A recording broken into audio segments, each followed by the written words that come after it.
सिंध के क़ौमी सकाफ़ती दिहाड़े की मुनासिबत से ॻोठ बाकर निज़ामानी के गवर्नमेंट लॉ दिनों निज़ामानी हायर सेकेंडरी कैंप स्टे प्राइमरी स्कूल में हेडमास्टर मोहम्मद ईसा ख़ास खेली पारां एक रंगारंगी तकरीब मुनक़िद कई वई।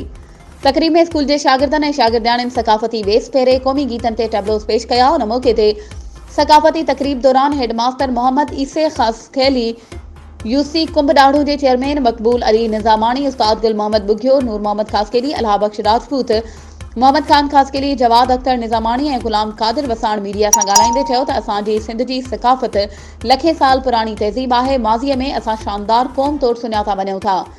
टोपी अजरक असांजूं सकाफ़ती शयूं आहिनि जिन खे संभालणु घुरिजे। उन्हनि चयो त प्राइमरी स्कूल के शागिर्दनि ऐं शागिर्दियाणियुनि तमाम बेहतरीन टेबलोस पेश कया ऐं सकाफ़ती शयुनि खे उजागर कयो।